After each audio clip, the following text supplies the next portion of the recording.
Hello everyone, welcome back to our YouTube channel agriculture and GK. मेरा नाम है सोनाली और आज हम लोग और एग्रीकल्चर कॉम्पिटिटिव एग्जाम में पूछे गए एग्रीकल्चर बायोकेमिस्ट्री के एमसीक्यूज जो है वो डिस्कस करने वाले हैं। अगर आप हमारे इस चैनल पर नए हैं तो सबसे पहले चैनल को सब्सक्राइब कर ले ताकि हमारी वीडियोस की नोटिफिकेशन आपको बराबर मिलती रहे। अगर आप कोई भी एग्रीकल्चर कॉम्पिटिटिव एग्जाम की तैयारी कर रहे होंगे तो हमारा स्क्रीन पर दिया हुआ ये कोर्स आप परचेज कर सकते हैं। इस कोर्स की प्राइस सिर्फ 1000 रुपीज है और इस कोर्स में आपको अपने एग्जाम का कंप्लीट कवरेज ऑफ सिलेबस मिल जाएगा।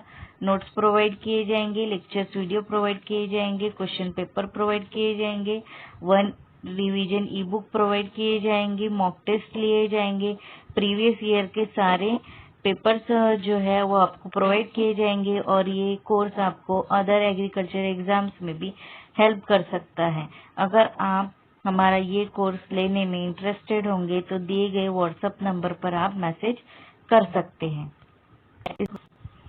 चलिए अब हम लोग एमसीक्यू डिस्कस कर लेते हैं। The term biochemistry was first introduce by, यानी बायोकेमिस्ट्री जो टर्म है वो किसने इंट्रोड्यूस की थी।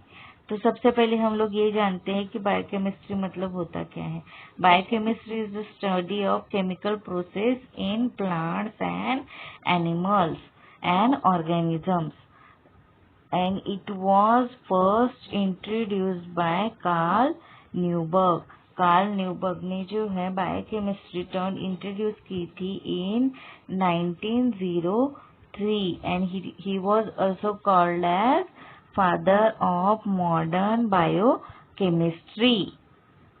First protein sequence by Frederick Sanger is, यानी फ्रेडरिक सैंगर ने जो फर्स्ट प्रोटीन सीक्वेंस दिया था वो किसका दिया था। तो सबसे पहले first protein of sequence by Frederick Sanger is insulin because he invent the big chain of insulin. Insulin it is the small protein.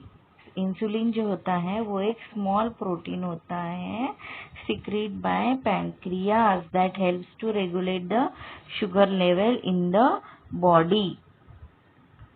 Nucleic acids in the nuclei of a cell were firstly discovered by, यानी nucleic of pulse cells में जो है nucleic acid होता है वो firstly किसने discover किया था। तो वो फर्स्टली डिस्कवर किया था फ्रेडरिक मेशर्स ने। फेनरिस मिशर्स ने जो है 1868 में डिस्कवर किया था कि न्यूक्लिक एसिड जो है वो प्रेजेंट होता है nucleus of the pulse cells में। The primary structure of protein represents, जो प्राइमरी स्ट्रक्चर होता है प्रोटीन का, प्रोटीन के 4 स्ट्रक्चर होते हैं। The primary structure, the secondary structure, the tertiary structure of protein and quantitative structure of protein. तो उसमें जो प्राइमरी स्ट्रक्चर ऑफ प्रोटीन होता है किससे रिप्रेजेंट किया जाता है। तो वो रिप्रेजेंट किया जाता है linear sequence of amino acid joined by peptide bond. आप देख सकते हैं ये जो अमाइनो एसिड्स है नीचे डायग्राम में, ये जो अमाइनो एसिड्स है ये जो है बॉन्ड से जुड़े हुए हैं, एक दूसरे से जो है ये ऐसे जुड़े हुए हैं। तो वो जुड़े हुए हैं पेप्टाइड बॉन्ड से। पेप्टाइड बॉन्ड जो है वो alpha carboxyl group of amino acid से जो है बने हैं। Tertiary structure of protein is maintain by, जैसे कि मैंने कहा कि प्रोटीन के 4 स्ट्रक्चर होते हैं, एक प्राइमरी स्ट्रक्चर ऑफ प्रोटीन, एक सेकेंडरी स्ट्रक्चर ऑफ प्रोटीन और एक टर्शरी स्ट्रक्चर ऑफ प्रोटीन। हमने देखा कि प्राइमरी स्ट्रक्चर ऑफ प्रोटीन जो है वो पेप्टाइड बॉन्ड से ज्वाइन होता है, तो obviously tertiary structure of protein में भी पेप्टाइड बॉन्ड आएगा। और टर्शरी स्ट्रक्चर ऑफ प्रोटीन जो है वो हाइड्रोजन बॉन्ड से भी कनेक्टेड होते हैं और डाइसल्फाइड बॉन्ड से भी कनेक्टेड होते हैं।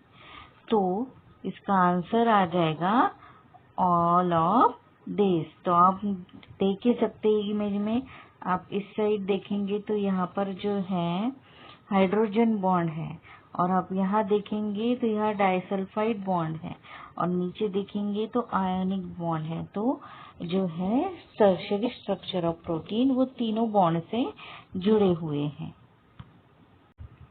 Cobalt is part of vitamin. Cobalt किस विटामिन का पार्ट है? कोबाल्ट एक मेटल आयन है जो कि विटामिन B12 का पार्ट है। तो विटामिन B12 को में कोबाल्ट होता है, उसे कोबालियन भी कहा जाता है। और आप इस डायग्राम में देख ही सकते हैं, जो यहाँ पर बॉन्ड दिया गया है वो एक कोबाल्ट आयन से बना है, आप देख सकते हैं।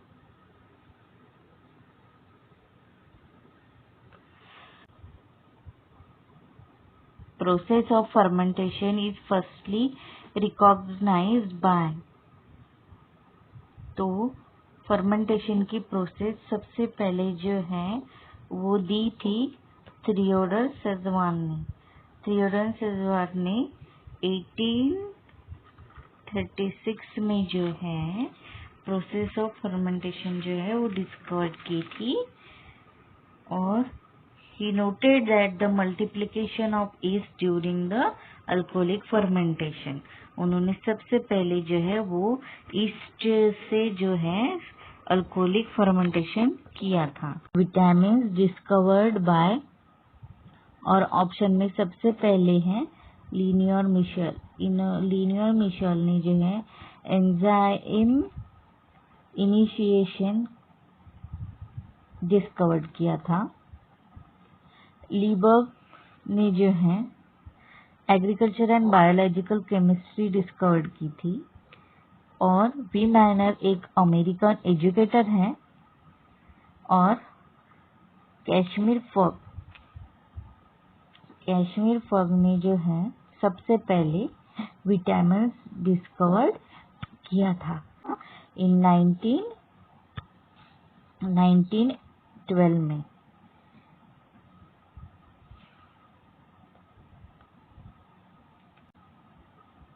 Filling the blank shows that viruses are nucleoprotein in nature। यानी सबसे पहले किसने डिस्कवर किया था कि वायरस जो है वो नेचर में न्यूक्लियोप्रोटीन है। तो जैसे कि हमने पहले भी डिस्कस किया, उस ऑप्शन में सबसे पहले दिया है वी माइनर। ये एक अमेरिकन एजुकेटर है, जस्टिस लोवी लीबर्ग, जो उनका work agriculture and biological chemistry में है, और लियोनेल मिशेल, जिनका वर्क एंजाइम इनिबिशन में है। तो हमारे ऑप्शन में बचता है रैंडल सैंडले। रैंडल सैंडले ने जो है सबसे पहले शो किया था कि virus are nucleoprotein in nature. Nucleoprotein is a complex in which protein is associate with the nucleic acid. आप देख ही सकते हैं स्ट्रक्चर में न्यूक्लियोप्रोटीन जो है प्रेजेंट है वायरस में। उसके बाद जो है लिपिड एनवेलप है, आप देख सकते हैं ये एक प्रोटीन कोड है, और सबसे ऊपर ये जो है ये प्रोटीन का सरफेस है। तो इसी प्रकार अभी जो कोरोना वायरस चल रहा है उसका भी स्ट्रक्चर ऐसा ही है।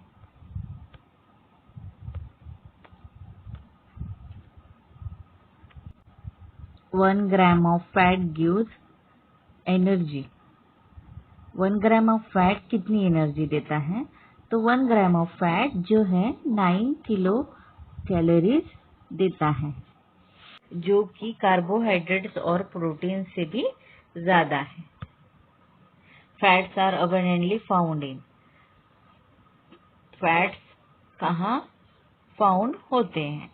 तो सबसे पहले ऑप्शन दिया गया है रिप्रोडक्टिव टिश्यू में, उसके बाद ऑप्शन दिया गया है वेजिटेटिव टिश्यू में। वेजिटेटिव टिश्यू जो है वो वेजिटेटिव पार्ट में फाउंड होते हैं। बोथ ए एंड बी जो है वो नहीं हो सकता, क्योंकि वेजिटेटिव टिश्यू में फैट्स फाउंड नहीं होते हैं। नन ऑफ दिस भी नहीं हो सकता, तो हमारा एक ही ऑप्शन बचता है रिप्रोडक्टिव टिश्यू। तो रिप्रोडक्टिव टिश्यू में जो है वो फैट्स जो है वो अवेलेबल होते हैं।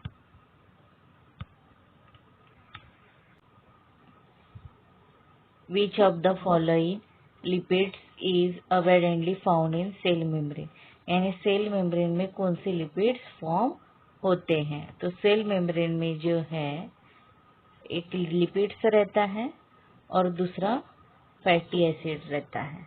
तो लिपिड्स में जो है वो फॉस्फोलिपिड्स फॉर्म होते हैं और फैटी एसिड में जो है वो saturated fatty acid and unsaturated fatty acid जो है फॉर्म होता है। तो हमारे इस एमसीक्यू का आंसर हो गया phospholipids. Synthesis of glucose from fat is called. तो सबसे पहले हमारे पास ऑप्शन में दिया गया है glycolysis. Glycolysis is the process of metabolic pathway of conversion of glucose to paradise, यानी इसमें synthesis of glucose from fat नहीं होता है। दूसरा ऑप्शन में दिया गया है क्रेब्स साइकिल। तो क्रेब्स साइकिल को कहा जाता है सिट्रिक एसिड साइकिल, तो इसमें भी synthesis of glucose from fat नहीं होता है। तीसरा हमें दिया गया है saponification. Saponification is the conversion of fat, oil और lipids into soap and alcohol, यानी इसमें भी सिंथेसिस ऑफ ग्लूकोज नहीं होता है। तो हमारे पास ऑप्शन में एक ही बच जाता है ग्लूकोनियोजेनेसिस। तो synthesis of glucose from fat is called as gluconeogenesis. Hydrolysis of fat by alkalines into fatty acids and glycerol is called। जैसे कि हमने पहले भी डिस्कस किया कि सपोनिफिकेशन जो है वो प्रोसेस होती है कन्वर्जन ऑफ फैट, लिपिड्स और ऑयल की इनटू सोप एंड अल्कोहल। तो इसका आंसर हो जाएगा saponification. Paper chromatography is specially useful for the detection and separation of। तो सबसे पहले हम लोग ये जानते हैं कि पेपर क्रोमेटोग्राफी क्या होती है। तो उसमें भी हम लोग सबसे पहले जानते हैं कि क्रोमेटोग्राफी क्या होती है।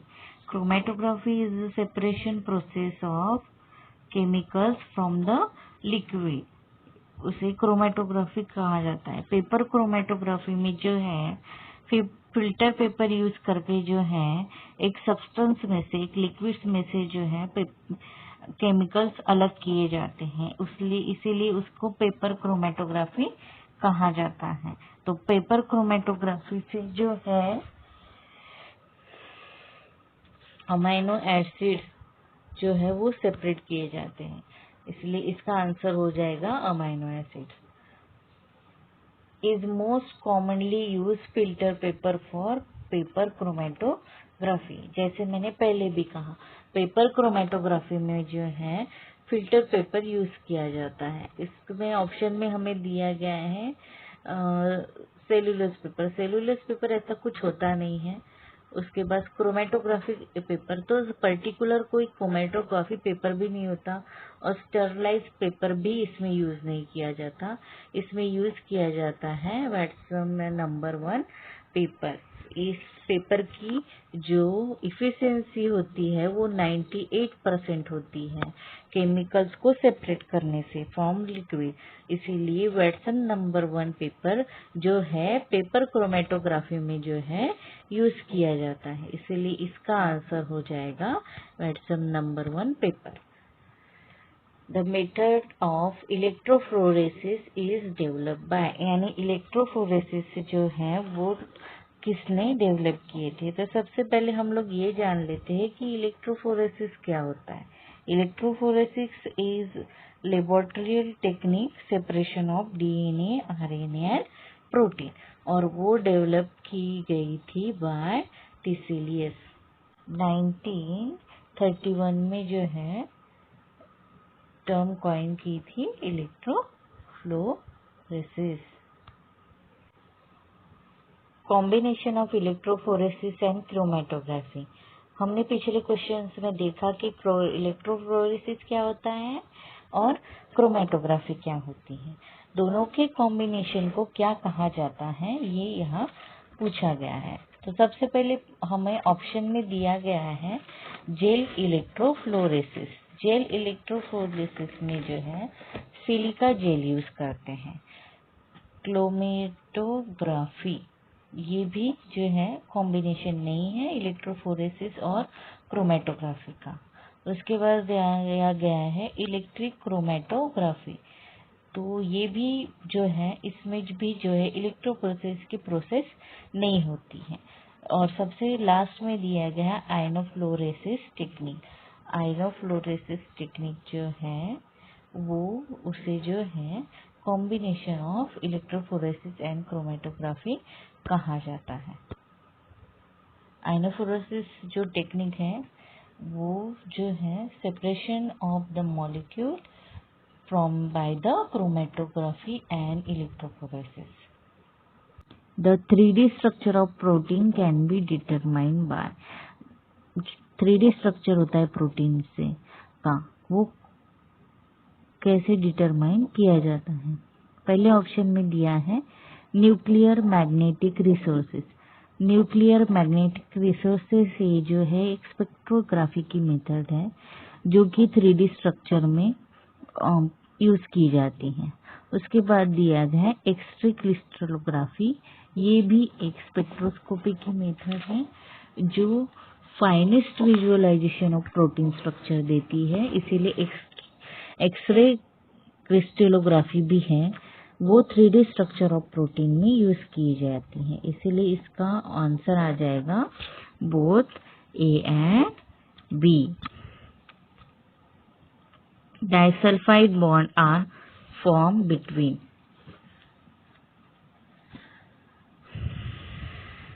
Disulphide bond are form between, यानी डाइसल्फाइड बॉन्ड किसमें होता है। डाइसल्फाइड यानी इसमें दो सल्फर होते हैं।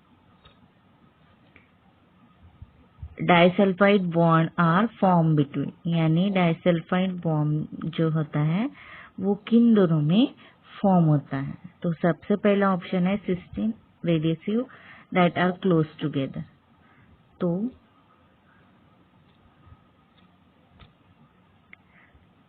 Cysteine residues that are close together में देखिए आप, सिस्टीन जो है वो दिया गया है सिस्टीन बॉन्ड, उसमें जो है देखिए आप यहाँ पर है डाइसल्फाइड बॉन्ड जिसमें दो सल्फर जो है एक दूसरे से अटैच है। Which of the following countries major producer of agar agar? तो सबसे पहले हम लोग ये जान लेते हैं कि आखिर अगार अगार क्या है। अगार अगार is a jelly-like substance obtained from the red algae। एक रेड algae से जो एक सब्सटेंस निकलता है उसे कहा जाता है अगार अगार। और ये अगार अगार जो है वो सोप में और फ्रूट प्रिजर्वेशन में और आइसक्रीम में यूज किया जाता है। और वो सबसे ज्यादा किस कंट्री में यूज किया जाता है, वो जापान में यूज किया जाता है। Carbohydrate with free aldehyde and ketone groups known as. Carbohydrates जो होते हैं वो चार टाइप के होते हैं। एक होता है मोनोसैचेरिस्ट, दूसरा होता है डाइसैचेरिस्ट, तीसरा होता है ओलिगोसैचेरिस्ट और चौथा होता है पॉलीसैचेरिस्ट। उसमें जो है कार्बोहाइड्रेट जो है वो अल्डेहाइड और कीटोन ग्रुप्स फॉर्म करते हैं जिन्हें रिड्यूसिंग शुगर एजेंट भी कहा जाता है, क्योंकि in alkaline solution reducing sugar forms some aldehyde and ketone groups which are alcoholic function groups which act as a reducing agent। इसीलिए इसका आंसर हो जाएगा reducing sugar। Which of the following is reducing sugar? अभी हम लोगों ने discuss किया कि reducing sugar में जो है अल्डेहाइड और कीटोन्स ग्रुप होते हैं और रिड्यूसिंग शुगर जो है वो कार्बोहाइड्रेट्स में प्रेजेंट होता है। और कार्बोहाइड्रेट्स के जो है वो चार टाइप्स हैं, monosaccharides, disaccharides, which of the following is reducing sugar.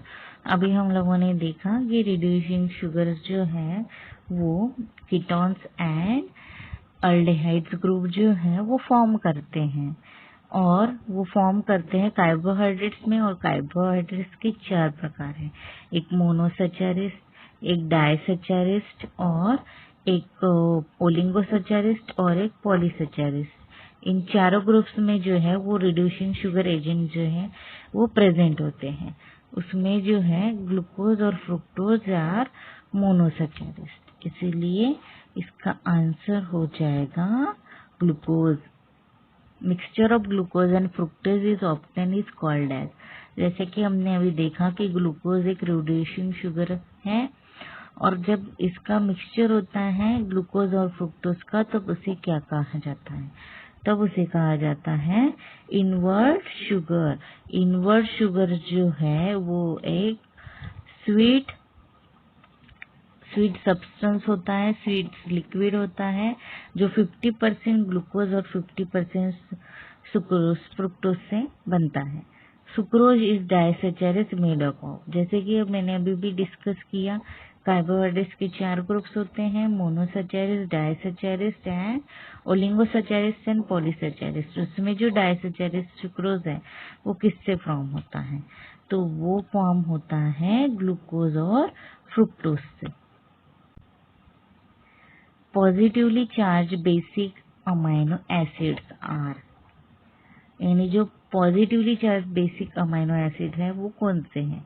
Amino acid के 2 प्रकार होते हैं, एक एसिडिक अमाइनो एसिड और एक basic amino acid. Basic amino acid जो है वो न्यूट्रल होते हैं, इसीलिए वो पॉजिटिव चार्ज करते हैं, और एसिडिक अमाइनो एसिड वो जो है वो निगेटिवली चार्ज होते हैं।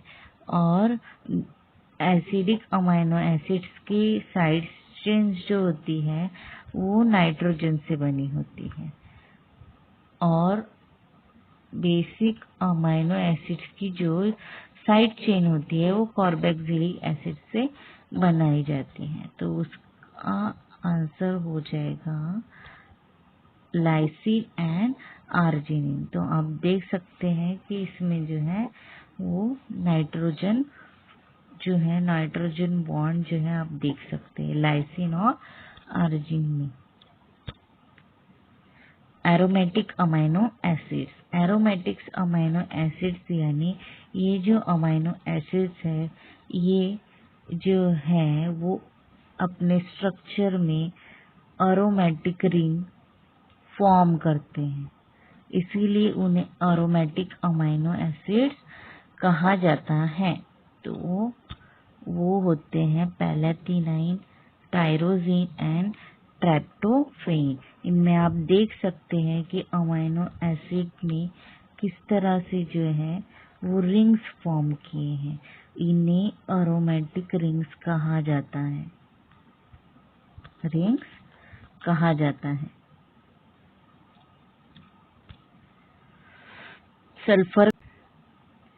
Sulphur containing amino acids are, यानी जिन अमाइनो एसिड में जो है सल्फर बॉन्ड होता है उन्हें सल्फर कंटेनिंग अमाइनो एसिड्स कहा जाता है। तो वो होता है साइटोसिन एंड मिथेनिन में। तो आप यहाँ पर जो है वो सल्फर बॉन्ड देख सकते हैं।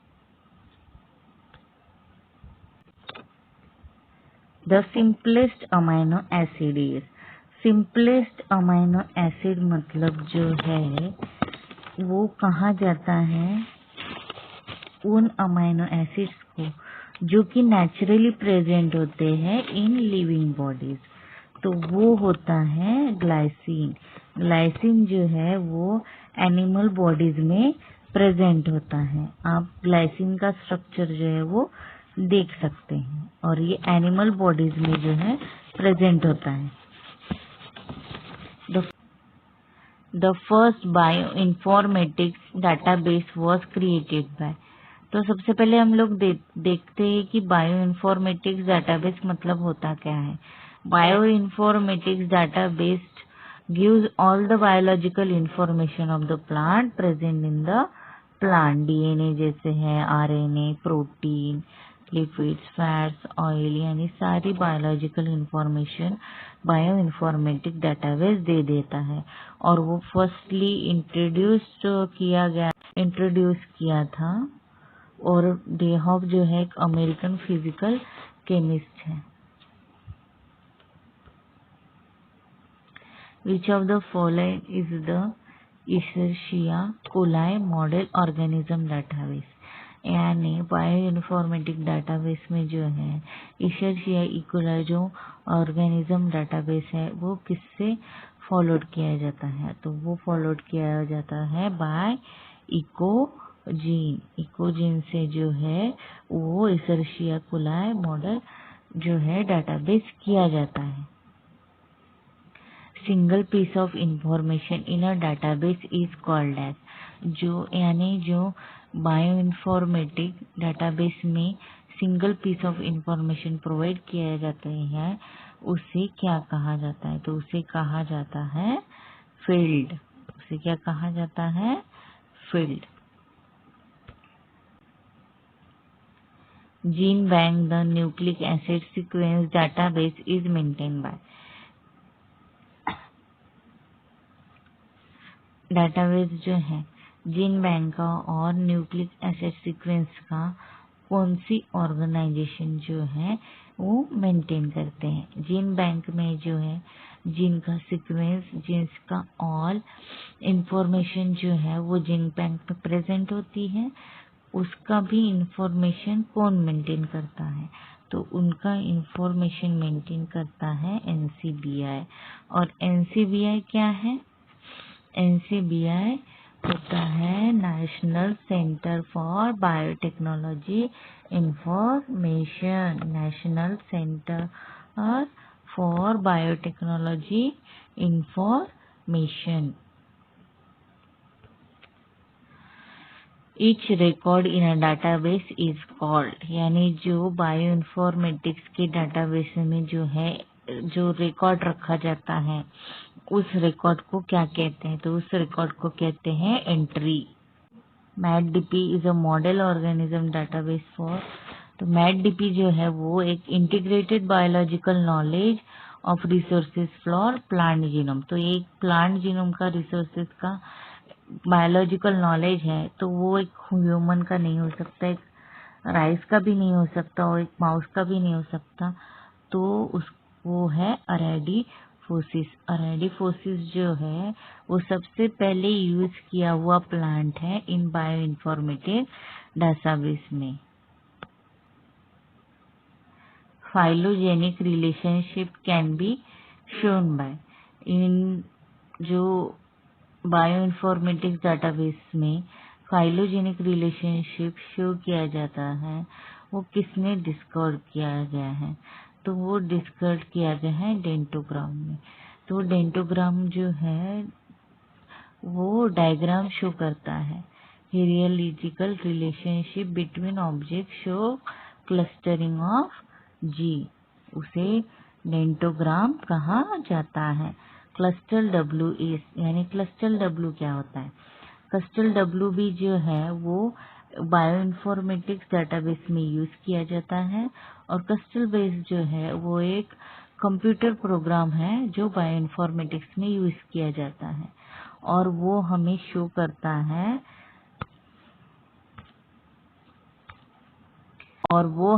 करता है multiple sequence alignment tool. Identification of drugs through genomic study. Drugs की आइडेंटिफिकेशन की जाती है बाय जीनोमिक स्टडी। जीनोम्स जो ऑलरेडी प्रेजेंट होते हैं प्लांट्स बॉडी में, और उसके थ्रू जो है वो ड्रग्स का आइडेंटिफिकेशन किया जाता है। तो उस प्रोसेस को क्या कहा जाता है? तो उस प्रोसेस को कहा जाता है फार्माकोजीनोमिक्स। उस प्रोसेस को कहा जाता है फार्माकोजीनोमिक्स। फार्माकोजीनोमिक्स जो है वो एनालाइज करता है genetic makeup of plant and then response to the drug. चलिए, आई होप आप सबको वीडियो पसंद आई होगी। अगर आपको ये वीडियो पसंद आई होगी तो इसको लाइक और शेयर कर दीजिए। अगर आपको किसी भी एग्रीकल्चर एग्जाम की तैयारी करते हो तो agriculture and GK YouTube channel को सब्सक्राइब कर लीजिए और हमें सोशल मीडिया पर फॉलो कीजिए। Thank you so much.